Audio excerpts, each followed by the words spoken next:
Cześć.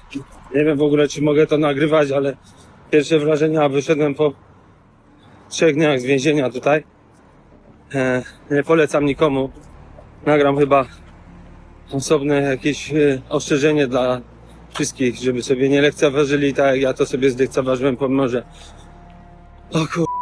rodzina i przyjaciele mi mówili, że to tu nie ma żartów, a tu bomby lecą 100 km stąd. A ja sobie chodzę kamerą. No nic, lekcja naprawdę gruba. Nawet nie zawiązuję sznurówek, bo mi wyciągnęli. A dużo by opowiadał o tym godzinami, co ja tutaj przeżyłem przez te prawie 3 dni. Udaję się do polskiej ambasady, skąd szybko się połączyłem z moim przyjacielem i tam on już mówi, że już wczoraj poruszyli ambasadę. No nic.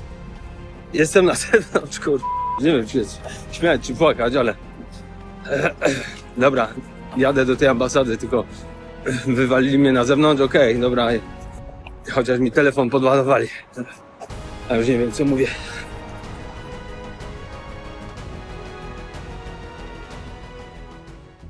Pierwszy stycznia 2024 roku, mój 3. dzień w libańskim więzieniu. Budzi mnie brzdęk kluczy i otwieranych drzwi. Do celi zagląda pielęgniarka.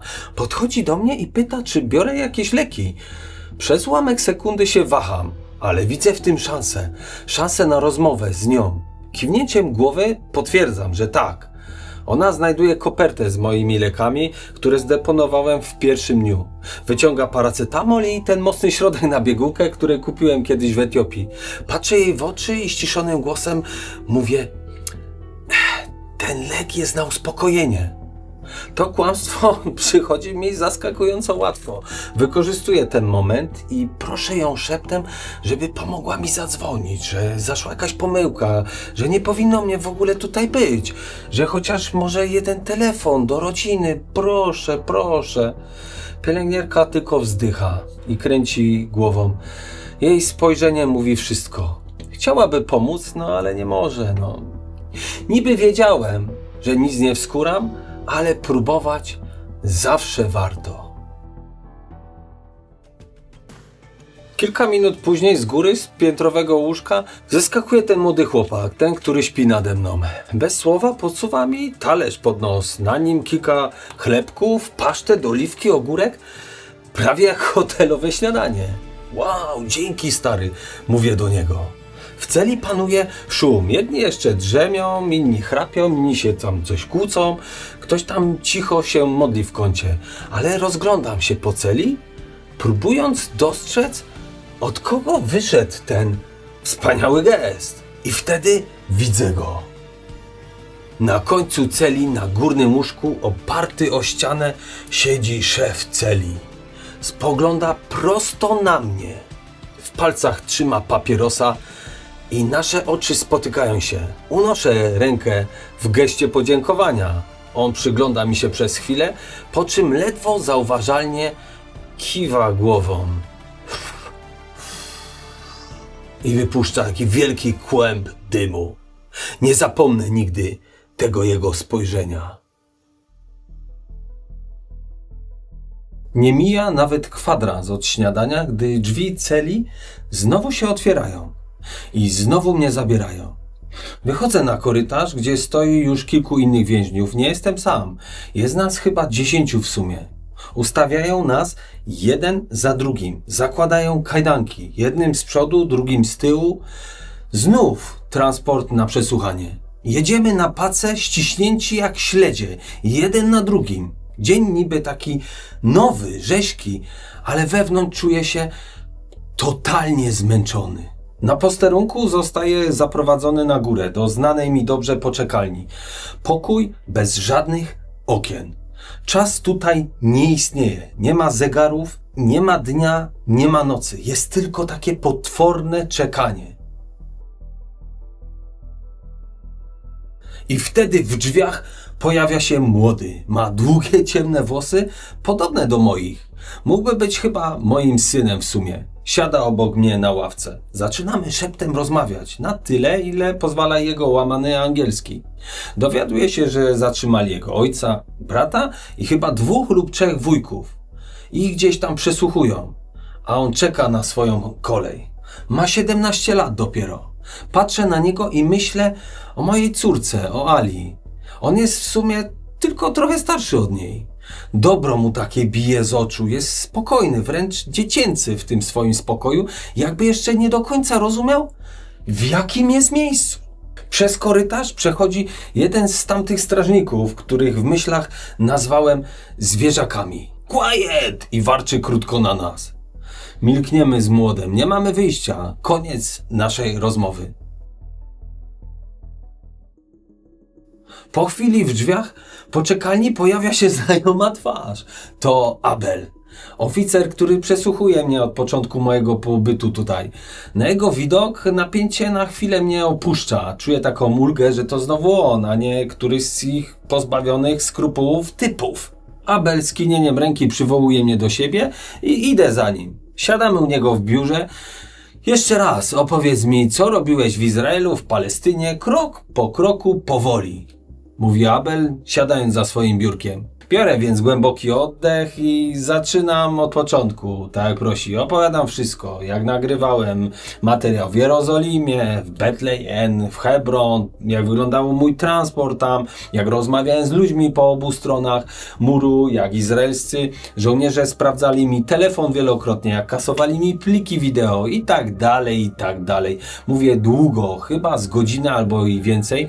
Staram się niczego nie pomijać, bo nic nie mam do ukrycia. Paradoksalnie tych nagrań z Palestyny nie zdążyłem jeszcze opublikować na YouTubie, ale to materiał na inną okazję.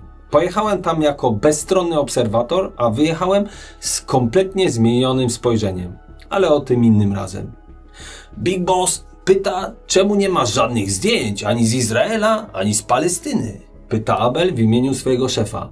Nie masz też filmów sprzed przyjazdu do Libanu. Telefon masz prawie pusty. Dlaczego? No bo nagrywam głównie wideo.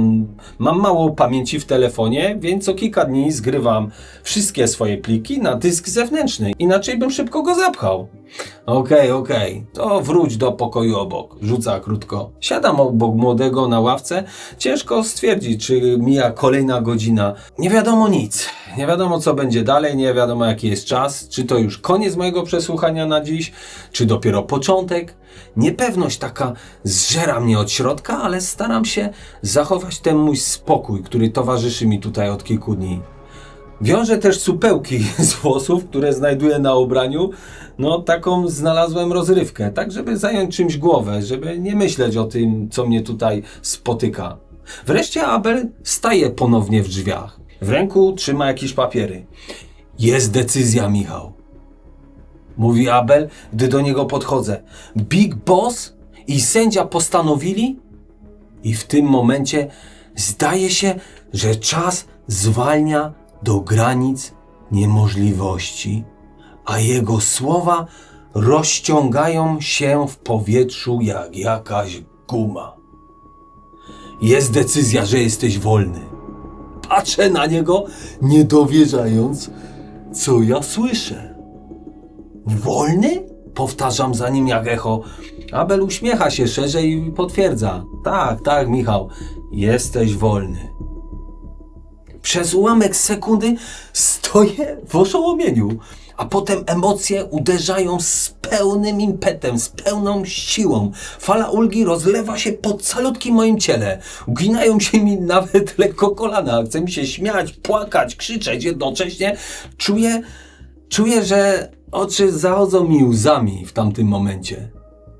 Muszę jeszcze dopełnić trochę formalności z papierami. Spokojnie, poczekaj tu, odetchnij. Tłumaczy mi na spokojnie Abel i rozpina mi w końcu kajdanki. Co za ulga, taka psychiczna bardziej niż fizyczna. Nigdy nie zapomnę tego uczucia. Odwracam się też do młodego. Widzę, że jemu stanęły świeczki w oczach i chyba nawet parę łez uronił. Podchodzę do niego, obejmuję go tak mocno. Będzie dobrze, brachu. Szepczę mu na ucho, chociaż głos mi się łamie.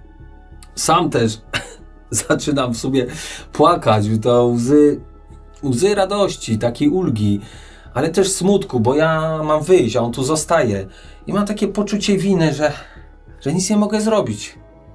On tutaj zostaje, a ja wychodzę.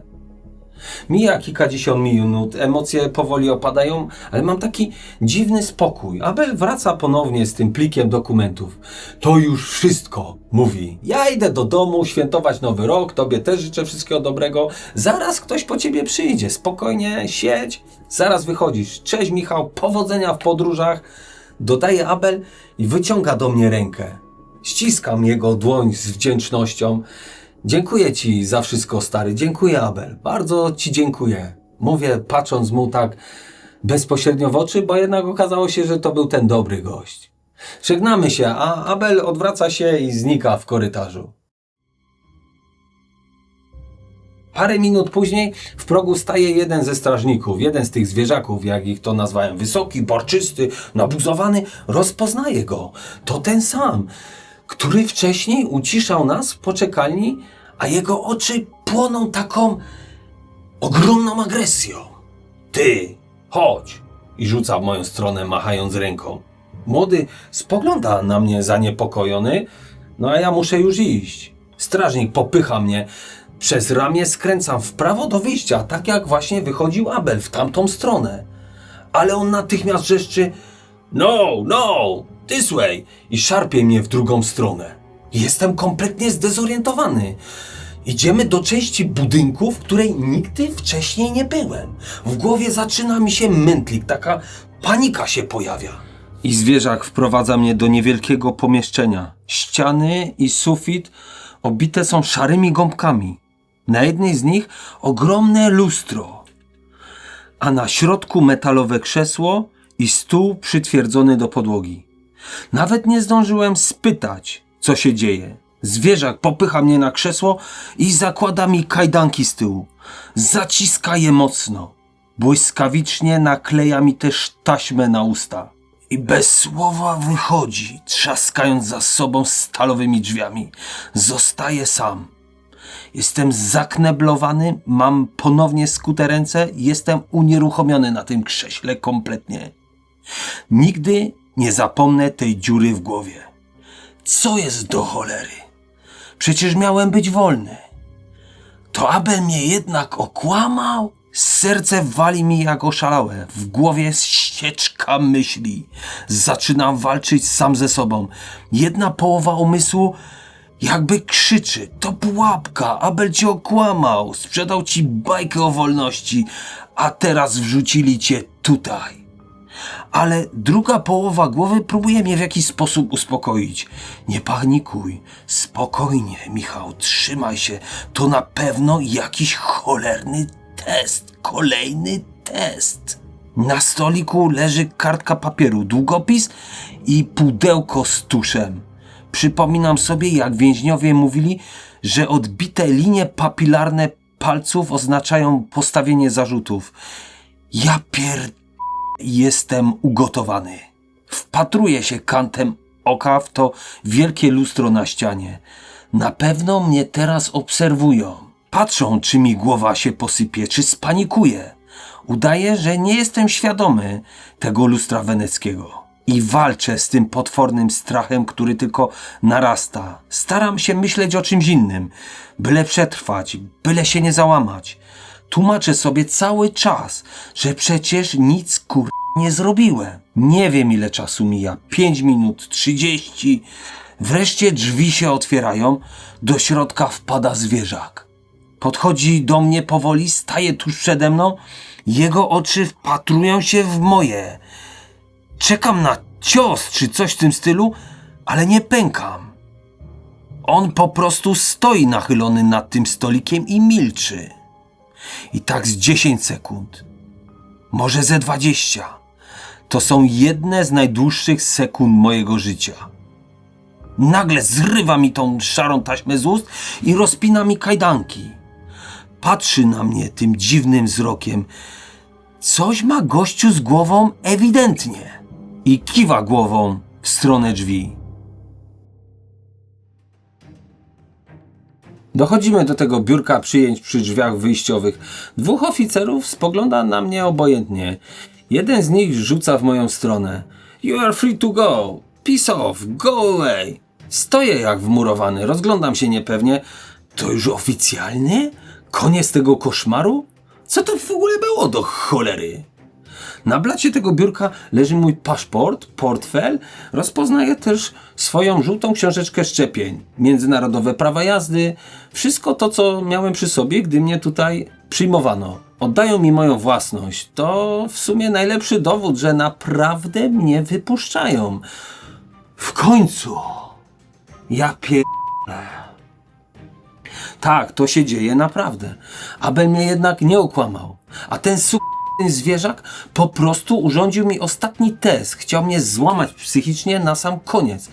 Może taki tu mają protokół? A może Big Boss mu nakazał? Nieważne. Ważne, że zdałem ten egzamin, nie pękłem i jestem w końcu wolny. Pytam tego oficera przy biurku, czy mają też moją torbę ze sprzętem. Z tego co pamiętam, to tutaj ją gdzieś trzymali. Po chwili ten niższy wyciąga ją z szafy. Sprawdzam pobieżnie zawartość. Wygląda na to, że nic mi nie brakuje, aczkolwiek nie jestem pewny. Nieważne. Ważne jest to, że czas się stąd w końcu wynosić. Pytam więc, kiedy zawiozą mnie do więzienia po resztę moich rzeczy. Jeden z nich parska śmiechem i wykrzykuje fuck, go away, get lost. Ale drugi wyjmuje kartkę papieru, pisze coś na niej po arabsku i wciska mi do ręki. You take taxi. Prison. Chyba nie muszę znać arabskiego, żeby zrozumieć, że na tej kartce jest adres tego więzienia. Wychodzę na zewnątrz, na dziedziniec przed budynkiem. Problem w tym, że nie mam przy sobie ani grosza na tą taryfę. Moje pieniądze utknęły przecież w depozycie więziennym. Ale przy bramie stoi ten sam pick-up, którym dziś rano mnie tu przywieziono. Podbiegam więc do szoferki i pytam chłopów: Prison, can I go with you guys? Przez chwilę 2 tych mundurowych patrzy na mnie, nic nie mówiąc. Ale uśmiecham się do nich coraz szerzej i śmielej, aby wzbudzić może jakąś sympatię u nich. Can I go with you guys? Powtarzam. Come. Mówi i otwiera mi drzwi na tylnie siedzenia. Jadę z tyłu, to znaczy w sumie z przodu, ale w szoferce jak człowiek. Niesamowita ulga. W myślach po drodze robię listę rzeczy, które mi zabrali. Dokumenty, torba fotograficzna, ubrania, lekarstwa, tablet, gotówka i plecak. Tak, 7 pozycji. Po kilku minutach jesteśmy już w więzieniu. W depozycie oddają mi resztę moich dokumentów, pieniądze z jednego sejfu, tablet z drugiego. Wśród góry tej ogromnej hałdy toreb i plecaków znajduję też swój. Upewniam się, że to na pewno mój. Otwieram, sprawdzam zawartość, ale sprawdzam też naklejkę z imieniem i nazwiskiem, którą magazynier przylepił, kiedy tutaj mnie przyjmowali. Dostaję nawet pakunek z moimi lekarstwami, które miałem przy sobie w chwili zatrzymania. Prawie wszystko już mam. Coś jeszcze? Burczy znudzony strażnik. Tak, kilka drobiazgów z celi, odpowiadam. Strażnik wzdycha, przewraca tymi oczami, ale wzywa kolegę z ochrony, żeby mnie zaprowadził pod celę. Idę więc za strażnikiem korytarzem, który znam już na pamięć. Bulanda! Bulanda! Ktoś krzyczy na mój widok z celi numer 7.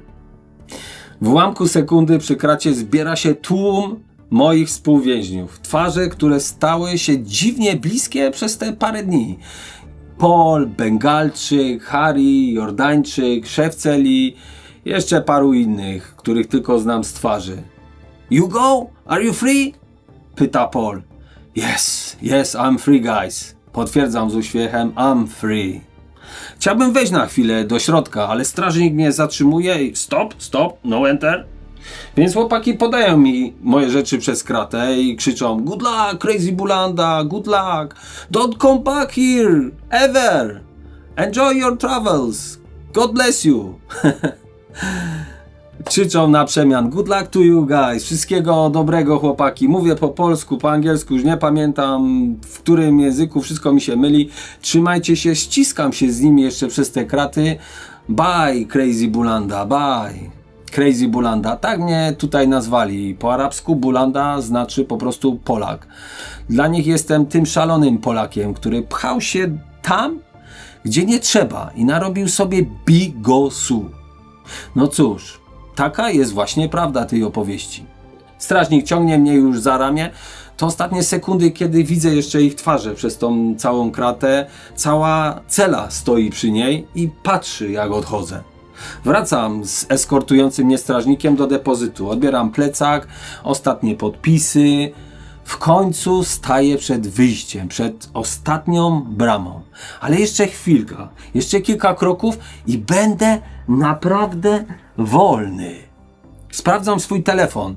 Baterię mam oczywiście wyczerpaną. Chcę jak najszybciej zadzwonić do moich bliskich. Podchodzę więc do dwóch strażników przy drzwiach. Sorry, czy mogę podładować swój telefon? Pytam ich z uśmiechem. Phone charge? You crazy? Jeden patrzy na mnie, jakbym go obraził. No, go away, go away. I macha tak na mnie z poirytowaniem. Ale na dziedzińcu, tuż przed wyjściem, zatrzymuje mnie starszy strażnik. Daj mi telefon, szepcze. Więc daję mu go pospiesznie. Chyba się zlitował nade mną. Poczekaj na zewnątrz. I otworzył mi bramę. Przekraczam ją i wychodzę na ulicę. Słońce razi mnie w twarz, pamiętam ten blask do dziś. Niesamowite uczucie kolejne. Jestem wolny, a jednak czuję dziwny taki ciężar, taki kac moralny, tak bym to nazwał. Obok tej bramy siedzi dwóch uzbrojonych po zęby policjantów, pilnują wejścia. Jala, go, move, go! Pokazują mi lufą karabinu i przepędzają, żebym się stamtąd oddalił. Podchodzę do nich jednak bliżej i spokojnie mówię. Panowie, czekam na telefon, zaraz sobie stąd pójdę, tylko mi wydadzą ze środka. Okej. Jak było w środku? Rzuca z drwiącym uśmieszkiem jeden z nich. Nie tak źle, odpowiadam, no bo cóż mi zostało. Obaj wybuchają śmiechem, jakbym opowiedział im świetny żart. Not so bad, ha. Przedrzeźnia mnie jeden z nich. Może chcesz wrócić do środka? Nie, dzięki, wystarczy mi tych przygód. Lecę teraz do Afryki po zupełnie inny zestaw przygód, mam nadzieję, ale nie takich drastycznych. Nagle słyszę, jak za plecami otwierają się drzwi i ten starszy strażnik podaje mi moją komórkę i szybko zamyka bramę. Nawet nie zdążę mu podziękować za tą przysługę. Odchodzę szybkim krokiem stamtąd. Jeszcze tylko jedna rzecz przede mną. Muszę dotrzeć do polskiej ambasady. Tam będę bezpieczny. Tam mi na pewno pomogą. Po drodze dzwonię do rodziny. Krótko mówię, że jestem okej, że miałem lekkie problemy, że jadę do ambasady i że za niedługo zadzwonię na dłużej, żeby się uspokoili, bo muszę oszczędzać baterię, mam tylko 8%. Po kilku minutach łapię jakąś taksówkę, wsiadam i podaję kierowcy adres polskiej ambasady w Bejrucie. Całe szczęście, że miałem mapy offline zładowane na telefon. Patrzę na miasto w popołudniowym słońcu i mam wrażenie, że czas poza więzieniem płynie innym rytmem. Tam w środku najgorsza była ta bezradność i kompletny brak poczucia czasu. Jakby to była zupełnie inna planeta, choć dla mnie, szczerze mówiąc, to nie były 3 dni. To były 3 tygodnie, a może nawet i 3 miesiące. Taksówka pnie się pod górę, klucząc po wąskich uliczkach dzielnicy ambasad. Zakręt za zakrętem, podjazd za podjazdem. Nagle kątem oka dostrzegam znajomy symbol. Na wietrze powiewa biało-czerwona flaga. Serce momentalnie podskakuje mi aż do gardła. Dostaję takiego potężnego kopa emocji. Stop here please, stop. Wołam do taksówkarza, żeby już nie jechał dalej. Auto się zatrzymuje natychmiast. Wyskakuję z niego z plecakiem w ręku. Podbiegam do bramy z prawej strony. Wciskam domofon. Nikt się nie odzywa, ale z drugiej strony muru wyskakuje żołnierz. Przez chwilę ściska mnie aż w gardle. Z wrażenia zapominam języka, co ja mam do niego mówić. Dzień dobry, nazywam się mi... Tak, wszystko wiemy. Proszę pana, czekamy na pana. Proszę szybko wchodzić do środka. Jestem już w środku. Jestem na terenie polskiej ambasady. W tym momencie puszcza mnie wszystko. Totalnie, a z głośników z tyłu leci disco polo. Co za historia. Normalnie nie wiem, czy jestem na polskim weselu. Proszę usiąść. Konsul za chwilę pana przyjmie. Niech się pan rozluźni. Mówi żołnierz i wskazuje mi tutaj na ławkę. Panie Michale, tylko jedna sprawa. Jak pan wejdzie do środka, to 0 nagrywania. Rozumie pan? Oczywiście rozumiem. Uśmiecham się do sołtysza. Nie będę tutaj vlogował. Oddaję telefon do depozytu. Po kilku minutach żołnierz prowadzi mnie do głównego budynku. Wchodzimy do środka i w holu wita mnie konsul. Mężczyzna w średnim wieku, uśmiechnięty, ale widać, że lekko zdenerwowany zaistniałą sytuacją.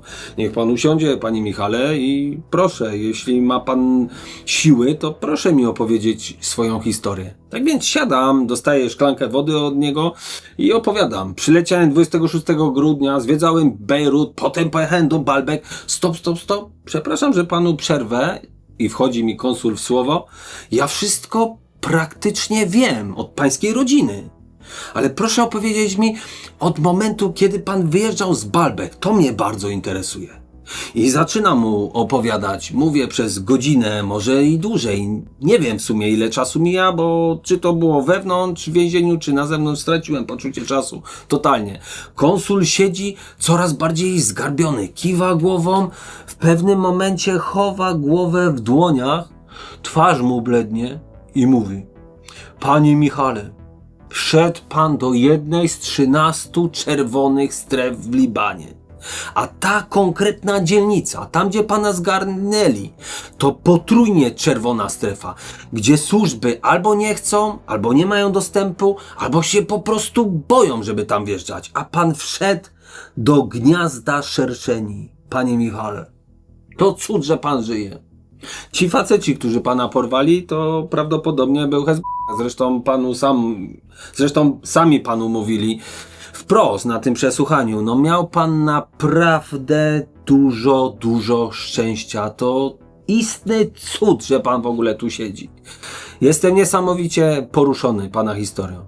My pana szukaliśmy od razu, jak pańska rodzina zaalarmowała i się niepokoiła. Wysłaliśmy zapytania do służb, dzwoniliśmy po komisariatach, wszystkie te procedury, które są znane, tyle co mogliśmy zrobić. Poruszyliśmy też ambasady w innych krajach. Nikt nic nie wiedział. Przepadł pan całkowicie. A dali panu jakiekolwiek papiery przy wyjściu? Zapytał konsul. Nie, coś tam podpisywałem, ale nic do ręki nie dostałem, odpowiadam.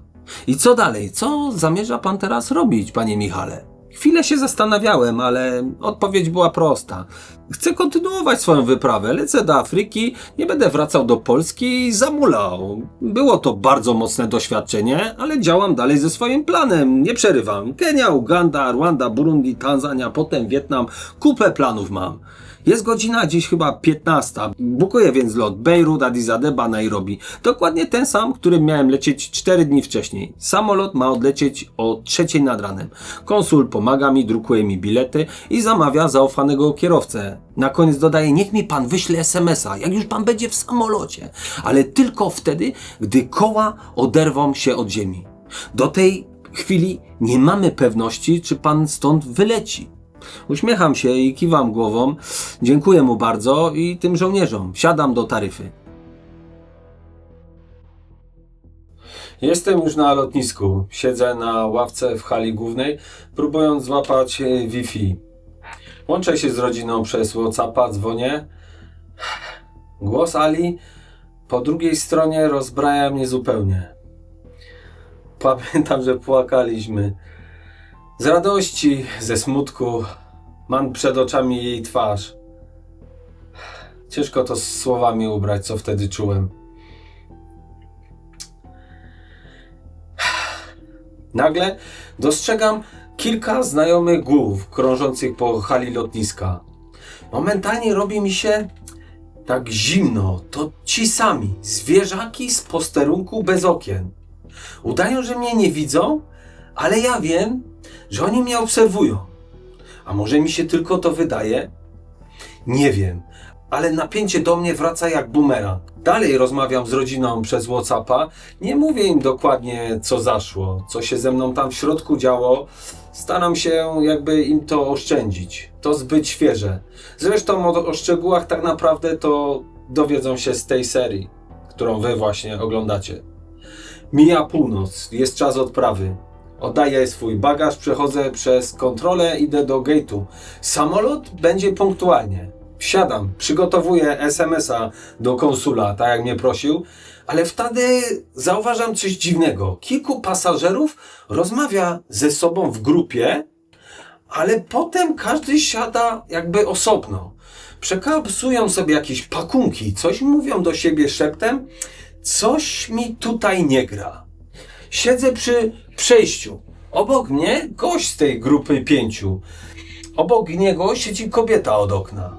Pyta stewardesy, czy mogłaby usiąść obok koleżanki, która, o dziwo, siedzi obok kumpla tego gościa, który siedzi obok mnie. Pyta go, czy zamieniłby się może miejscami. On kategorycznie odmawia. Dziwne. Dlaczego zależy mu, żeby siedzieć obok mnie? Czemu nie siedzi koło kumpla? Czy to ma w ogóle jakiś związek ze mną? Takie pytania powstają w mojej głowie, ale to chyba jakieś lekkie paranoje. On zaczyna nawijać do mnie jak Katarynka, że pracuje w Kongo, że produkuje miód, że Kinshasa. Nie słucham go za bardzo, bo jestem totalnie wykończony. Ale on mnie zaczyna wypytywać o moje szczegóły w Libanie, czy mi się podobało, gdzie byłem, co robiłem. Przepraszam, jestem zmęczony. Chciałbym się zdrzemnąć. Mówię, żeby się w końcu ode mnie odczepił, chociaż miły gościu. Samolot kołuje, koła się odrywają. Wysyłam SMS-a do konsula, lecę. Dziękuję panu bardzo, bardzo za pomoc. Do usłyszenia. Pamiętam to uczucie tej niesamowitej ulgi. Goodbye, Lebanon, pomyślałem.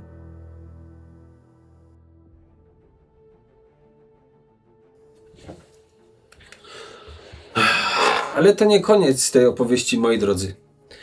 Przesiadka w stolicy Etiopii, w Addis Abebie, odbywa się bez większych przygód. Mam pustkę w głowie, ale coraz więcej takiego spokoju. Lot do Nairobi. Na miejscu coś mnie zaskakuje. Uśmiechy. Ludzie uśmiechają się do siebie w sposób do tej pory mi kompletnie nieznany. W życiu czegoś takiego nie widziałem. Do mnie, do siebie nawzajem, do wszystkich.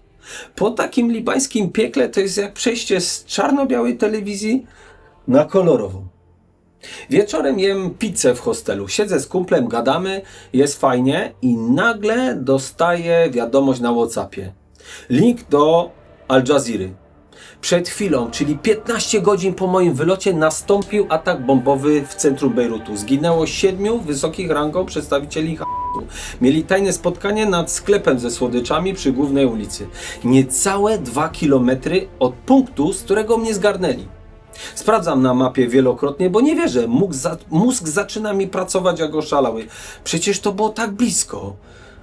Przecież ja tam byłem. W głowie kłębi mi się jakaś paranoja. Czy ktoś znowu na mnie patrzy? Czy będą chcieli mnie dorwać? Czy w Libanie ktoś nie mówi w tej chwili, to ten Polak, którego wpuściliśmy? Tego wieczoru sprawdzam też mój cały sprzęt. Między innymi tą małą kamerkę, którą miałem na czapce, jak mnie zatrzymali. I zamieram ponownie. Jest nagranie zatrzymania, z przesłuchania na parkingu. Nie mogę w to uwierzyć, co widzę. Kolejna cegła paranoi dorzucona do mojej głowy. Oddecham płytko. Nie wiem, co z tym zrobić. Czy mam to wykasować, czy mam to zostawić, czy mam uciekać? W nocy widzę jakiegoś tam Araba w tym pokoju, w którym spałem. Mało mówi, jest taki jakiś podejrzany. Chyba mnie obserwuje, nie wiem. Schodzę na dół do recepcji i pytam chłopa, co to za gość. Koleś odpowiada, że to jakiś Turek, który ma problem z wizą, jest tam 2 tygodnie i że jest w miarę spokojny. Trochę mi ulżyło, ale jeszcze nie śpię. Nie śpię przez dobre parę dni, z tego co pamiętam. Bo kiedy przekraczasz granicę, tę prawdziwą, wewnętrzną, coś w tobie zostaje po tamtej stronie. To były 3 dni, niby nic, ale gdy czas się zatrzymuje, każda minuta potrafi rozciągnąć się w nieskończoność. Wyszedłem z tego z czymś więcej niż tylko historią do opowiedzenia. Wyszedłem z nowym spojrzeniem na świat, na siebie i z większą uważnością, aby robić lepsze rozeznanie w terenie w przyszłości. Bo wolność to nie tylko możliwość podróżowania. Wolność to umiejętność spojrzenia w oczy swoim lękom i zmierzenia się z ogromnym strachem. Więc idę dalej. Solo po planecie.